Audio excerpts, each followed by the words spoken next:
Welcome to the NYSBIP webinar series. My name is Hannah Abdu, and I'm a project manager on the Clean Transportation team, and I run the NYSBIP program. For those of you who haven't met me before. So today's main purpose is we're going to go through charging voucher redemption training. However, we do have a little bit of an agenda. We have some program updates and other things we'd like to share with you all. So we'll get into those first, and then we'll get into the training a little bit later on. If you could go to the next slide, please.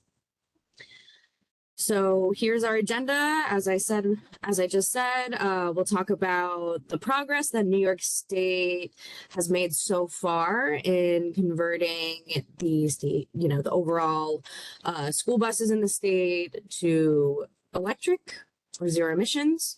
We'll then talk about some updates to the program that either were released early this morning or will be released later this afternoon on our website. This will include a new implementation manual, or I should say an updated implementation manual. But again, we'll get into those changes a little bit more in a minute. And then, like I said, finally, we'll touch on the charging voucher redemption training. All right, can go to the next slide, please.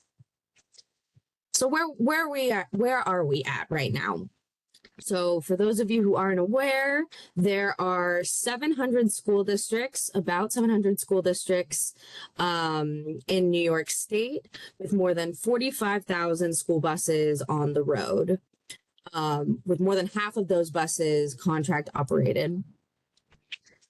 So that's a lot of buses to convert. So where are we at today?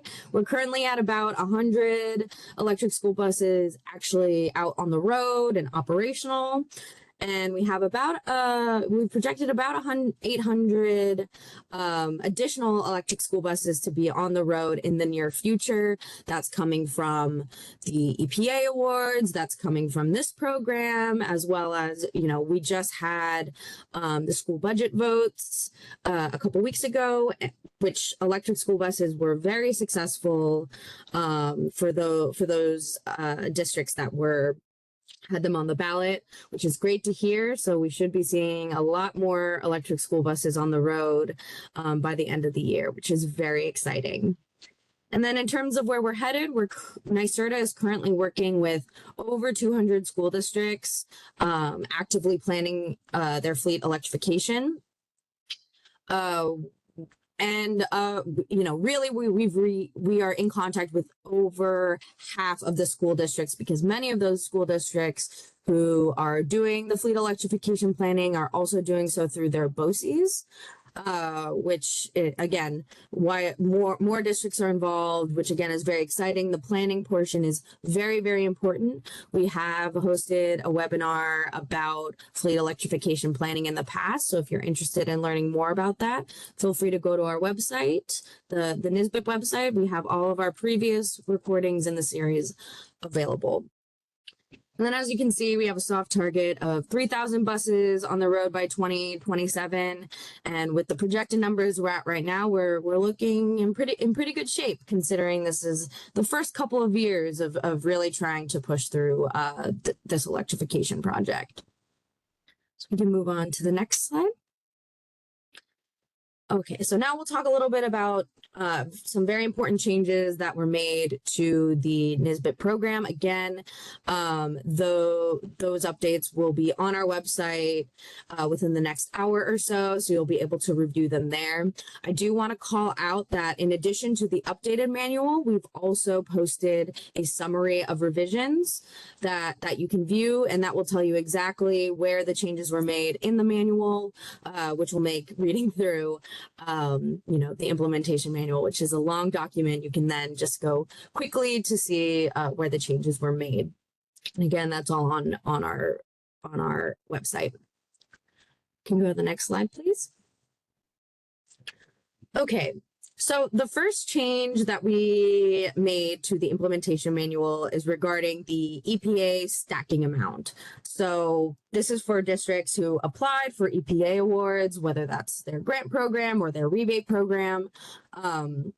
When you receive those grants, you are also eligible to stack NYSBIP funds on top of it. So we made a quick clarification to when this stacking amount, as you can see on the bottom, when that goes into effect. So that will start after or on July 1st, 2024. So for those districts who were awarded EPA grants this year,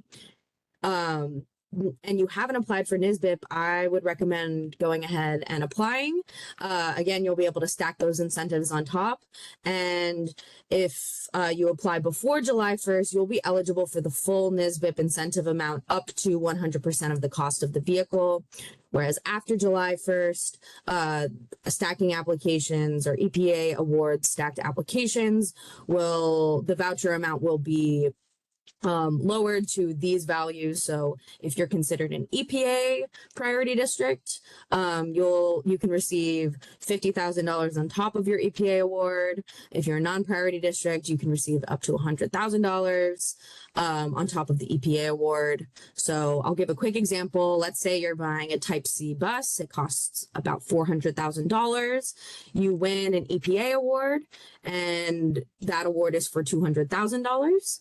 You then apply for NYSBIP and get approved. And let's say you are a priority district. You will then receive $50,000 additional dollars from NYSBIP. So in total, your incentive amount is $250,000, which then translates to only $150,000 for the cost of that Type C bus, which is pretty comparable to a diesel. So definitely take advantage of all of the programs that are available to you. We have a financial incentives guidebook also on our website that you're more than welcome to review, and that has all the different incentive programs, federal and state programs available to you today.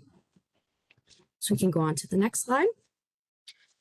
Another big change we made is to the school bus voucher caps. So we received a lot of feedback, especially from districts and third-party contractors or districts who contract with third parties, that the third-party operator vehicle caps were a bit too low, considering, contractors, operate 50% of the buses in the state. So we really wanted to take a look back in our language and try to figure out what would be the best way or the most equitable way to enforce voucher caps. So this change will enable contractors who contract with large school districts and also small school districts to get an equitable amount of vehicles that they can apply for. So what did we eliminate? We eliminated the third-party operator cap, and we replaced it with district and sub-district caps, which I'll get into. So in districts specifically where pupil transportation is provided by more than one party, the total number of buses will be determined using the district cap, and then the amount that each provider can apply for is determined using the sub-district cap, which again is determined by the share of vehicles they operate. So coordination between the school district and their third-party operators will be required. And at the bottom of the page, you can see a little bit of the differences between the district cap and the sub-district cap. They're essentially the percentages and number of vehicles are about the same for each one to make it a little bit easier. So for priority districts, you can apply for the greater of 10 electric school buses or 10% of the fleet. Again, this is to help, larger school districts and smaller school districts. Smaller school districts will be able to access more vehicles with the 10 ESBs because that'll be higher than the 10%. Whereas larger school districts, let's say they have 500 school buses, 10 school buses would be just a drop in the bucket for them. So 10% of the fleet will make a little bit more sense there. And then those values are the same for the sub-district caps. I know this language can sub-district, district, what does it all mean? Let's take a look at an example, and I think it will provide a lot of clarity on what we're talking about here. So we move on to the next slide. So in this example, we have school district A. This is a priority school district, so that's going to be that 10 vehicles or 10% of the fleet number. So that school district A requires 300 buses for pupil transportation. So you can see here, that's all the information we need to calculate the district cap. So down below, you'll see school district A requires 300 buses, which will then lead to a district cap of 30 electric buses. That's 10 electric school buses total. Now, the school district's pupil transportation is actually provided by 3 different entities. We have the third party A, which uses 200 buses to serve the district. We then have third party B, which uses 70 school buses to serve the district. And then finally, the school district itself actually owns 30 buses. So you can see then how each entity will then be subject to the sub-district cap. So for third party A, that will be 10 ESBs or 10%, whichever is greater. In this case, for 200 school buses, the sub-district cap will be 20. For the third party B, the fleet is 70 buses. So the higher value will be 10 buses as opposed to 7. So the sub-district cap will be 10 electric school buses. And the same thing for school district A. With 30 school buses in the fleet, they will actually have a sub-district cap of 10. So if we add all these up together, 20, 10, and 10, we actually come out to 40 buses, which is higher than that of the district cap, which is 30. The district cap is, the big number that we care, so 40 is not going to cut it. So what does that mean? That means that the school district is going to have to coordinate with their third party operators and determine how they want to do this split. So let's say, for example, in this school district will say, hey, we want to max out our owned buses. We want to max out the electric buses on our fleet. So we're going to take all 10 of ours. So that means we have to take away 10 buses from the third parties. So, maybe they'll split it up. Third party A will actually apply for 15 buses. Third party B will only apply for 5. And then school district A will apply for all 10. And that will put them at the 30 bus count, which makes sense. So all of this is to say that coordination between the district and their third-party operators is crucial. This is what is going to help us calculate these voucher caps, and again, make sure that the funds are equitably distributed so that all districts across the state have an opportunity to adopt electric school buses. So this is also to say, too, that we will be collecting this information.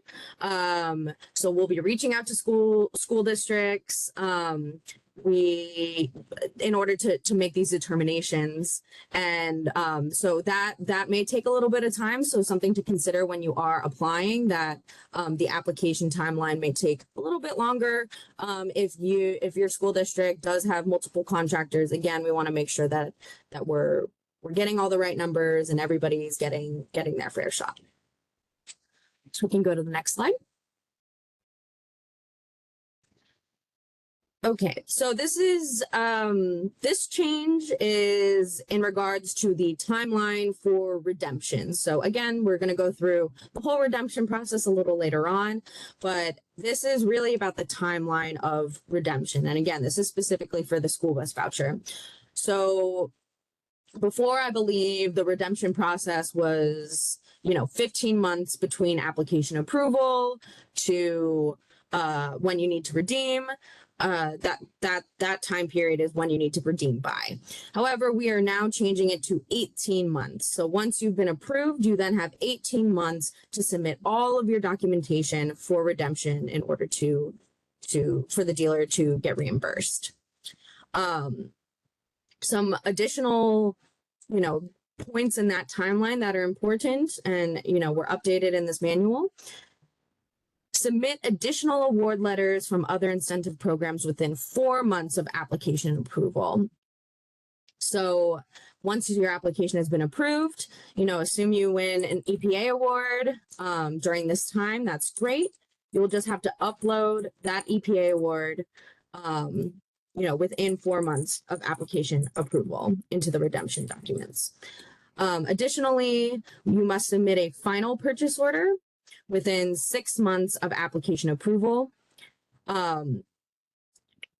So again, once you've been approved, within 6 months, you must submit that final purchase order. That final purchase order essentially saying we're going through with the sale, we've signed off, we're gonna pay, like the vehicle is gonna be delivered, all of that. So, in the application process, we asked for the provisional purchase order, and now in the redemption process, we're asking for that final purchase order, and that will help us determine again both the award letter and the final purchase order will determine exactly how much voucher you will receive at the end. Okay, next slide, please. Finally, another, a smaller change, but very, very important change.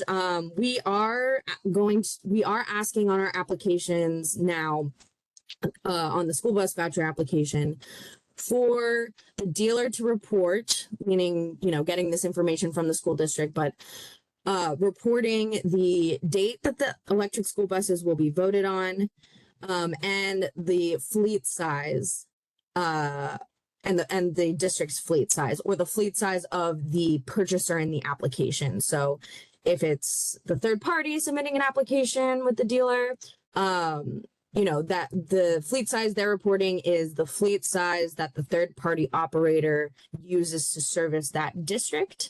If it's a school district applying, that will be the fleet size of the district, how much they actually own. So that will need to be reported. And then again, additionally, the date that the electric school buses will be voted on.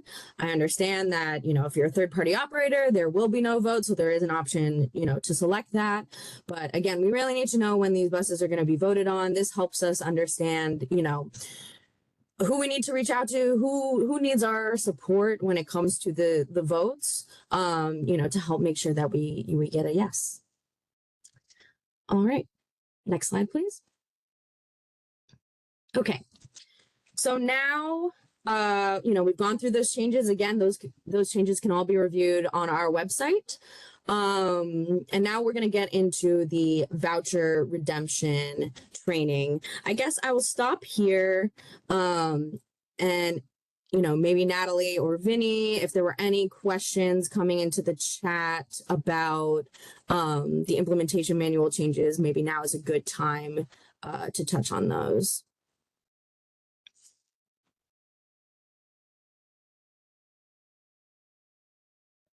Anna,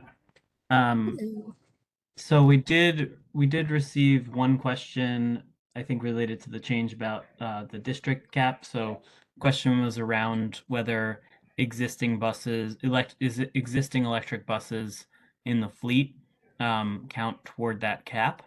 The only buses that do count toward the cap are ones that are purchased using NYSBIP. So if you had buses in your fleet prior to using the NYSBIP program, those buses would not be counted toward your district cap. Additionally, I did clarify in the chat that the cap currently only applies until December 1st, 2025, at which point we'll make a decision about whether to extend, change, or remove the cap. Thanks, Vinny.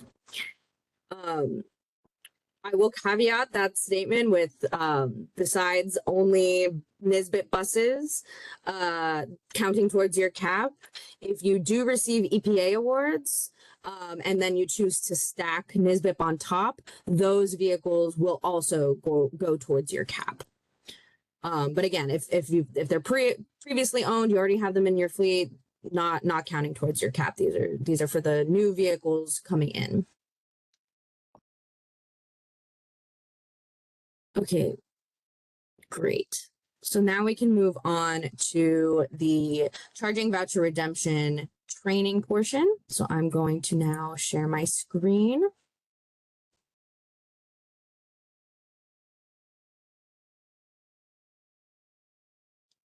All right.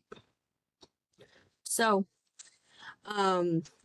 obvious, it's a little confusing to start off with this email, but again, so this portion is just for the redemption part. So you've already submitted your charging voucher application. It's been approved. So now you're going through the process of actually submitting your final documents and then submitting to then get paid by NYSBIP.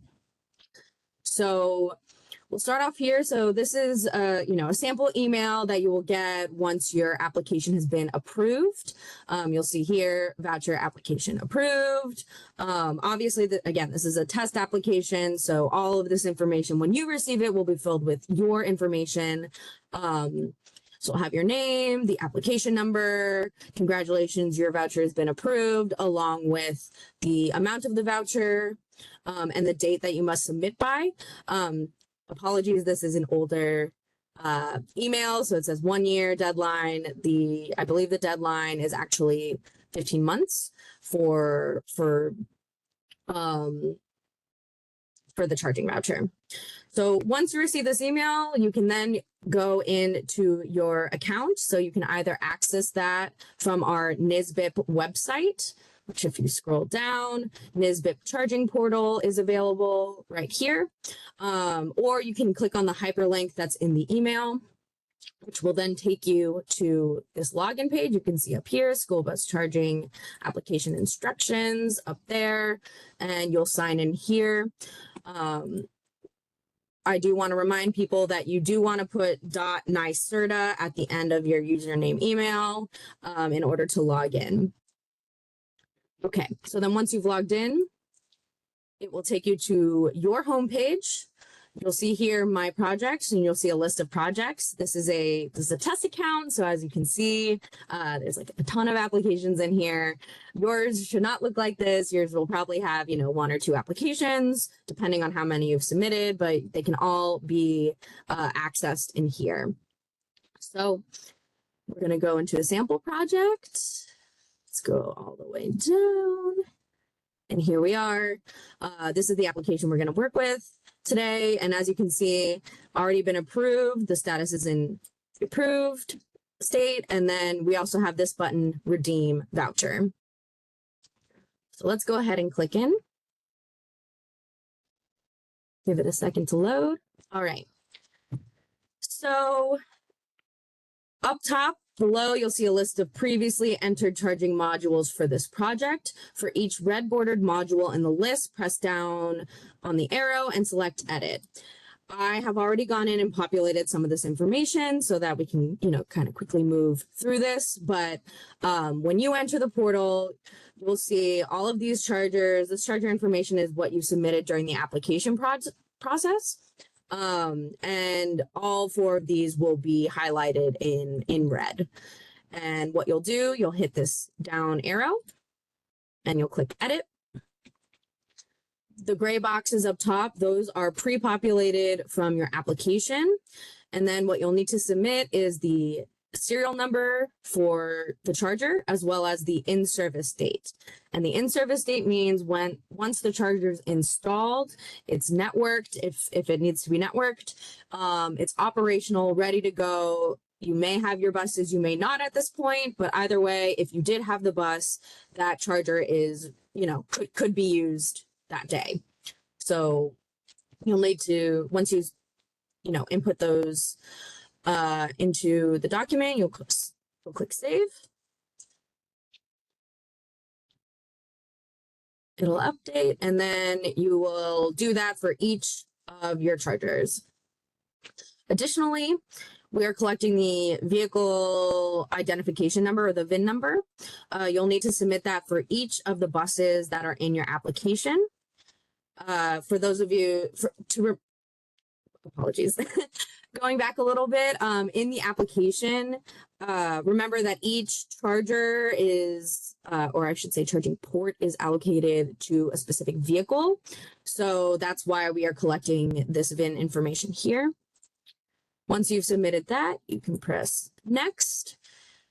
And this step is essentially just making sure that the VINs that you put in are not previously used in another application. Again, this is to prevent, double dipping or using, the same bus to get multiple chargers. Again, we want to spread the wealth. We want to give everybody a chance to get their first couple buses and chargers.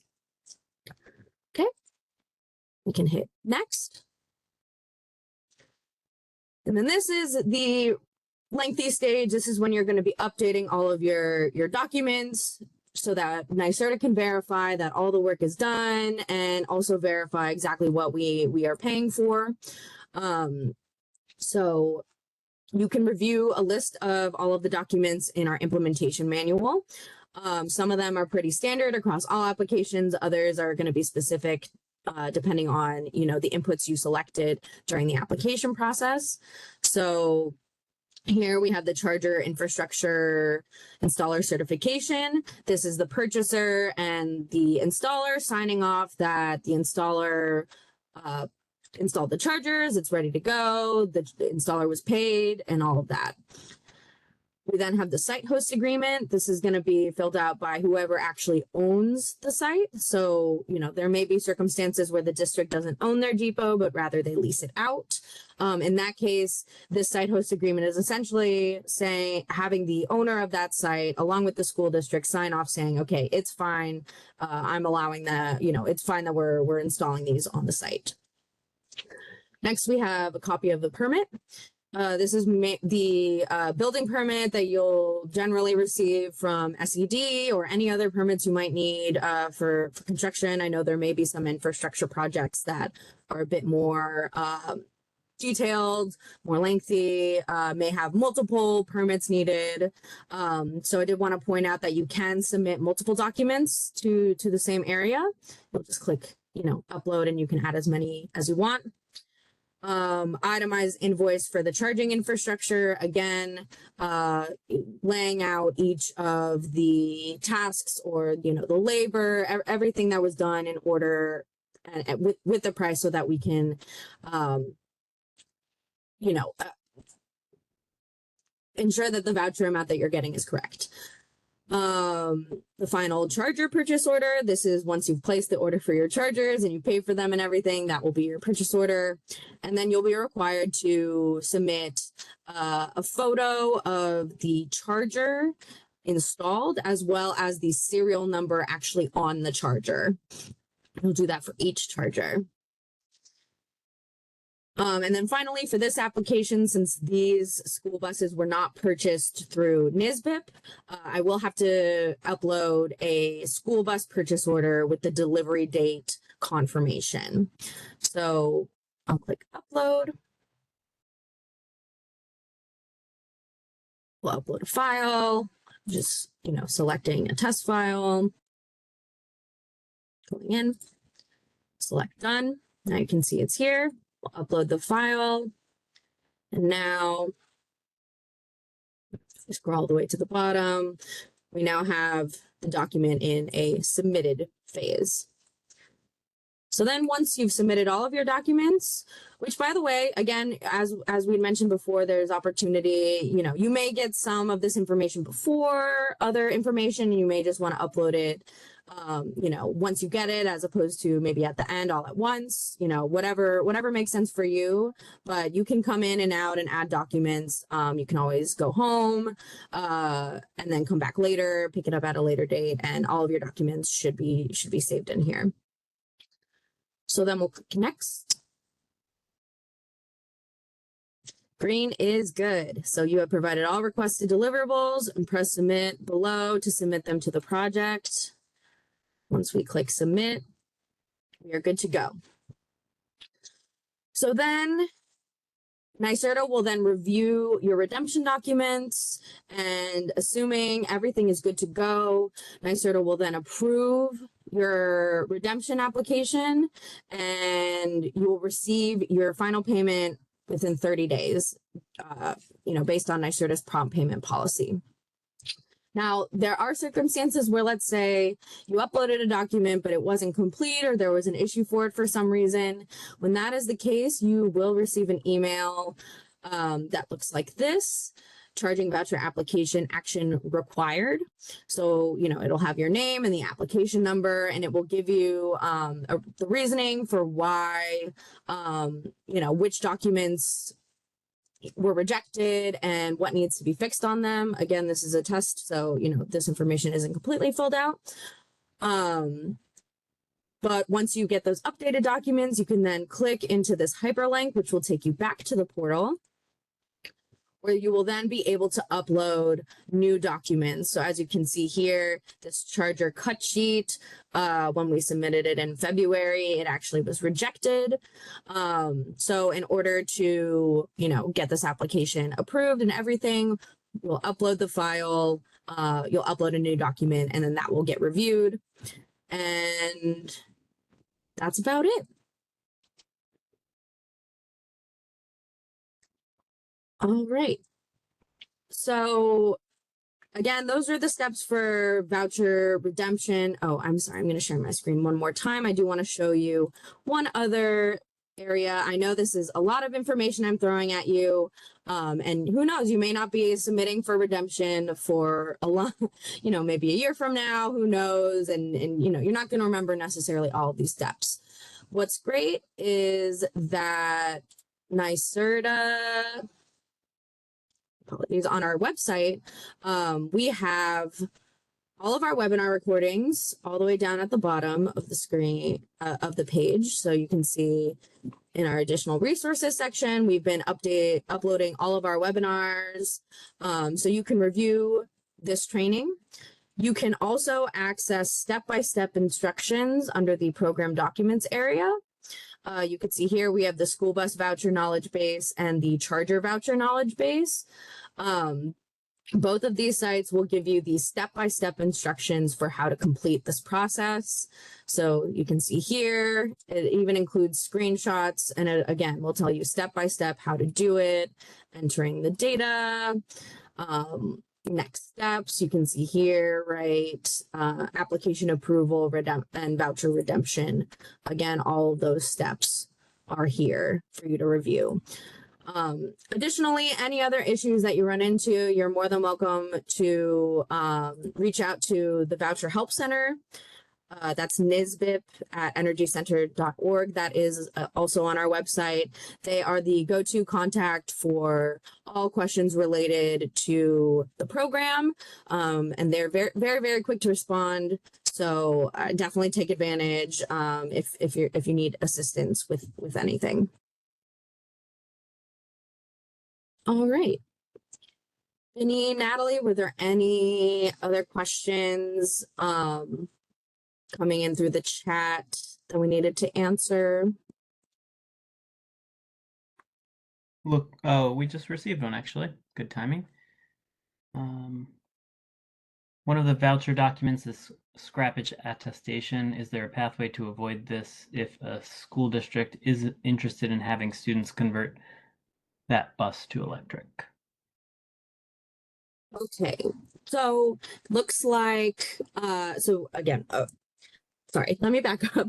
For scrappage, so that's going to pertain specifically to the school bus voucher, and I'll start by saying that scrappage is not mandatory in our program. Scrappage is optional. If you do choose to scrap a vehicle that's 7 years or older from the date of application, you can scrap that vehicle and earn additional voucher funds. So it's essentially a bonus. Again, we wanted to make this process easy. So districts, if they choose to scrap, they can. We also allow repowers. So I think based on this question, it may sound like you want to take one of your current school buses and convert it into a electric school bus. So essentially taking out that old engine and replacing it with an electric engine. That's totally doable. Scrappage is not required or even available. That bonus is not available if you do choose to repower, since you're not necessarily, you're not scrapping that vehicle, rather you're repurposing it, which is great. So again, that scrappage attestation document is really only going to apply if you are choosing to scrap a vehicle and get that bonus. That will be a requirement at the end. But again, if you're not scrapping, no need.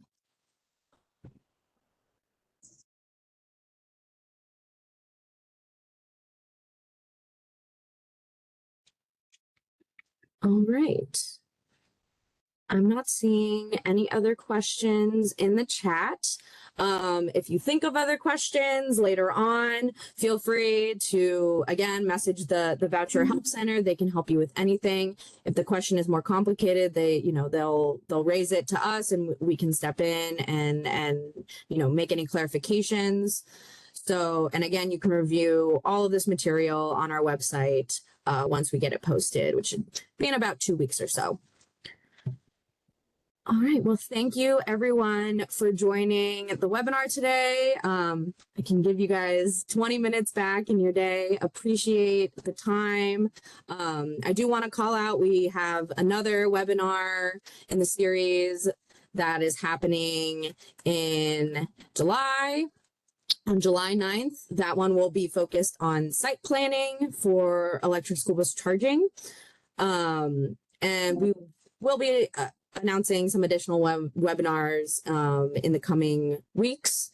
Additionally, one more plug to review our implementation manual as well as the summary of revisions. Again, those will be on the website. If not right now, they'll be available later today for you to review, and those rules will apply to all applications moving forward. So if you're choosing to partake in the program, it's highly recommended that you read through the entirety of the manual so that you know all the rules and processes. All right, thanks everyone for a great session, and talk soon. Take care.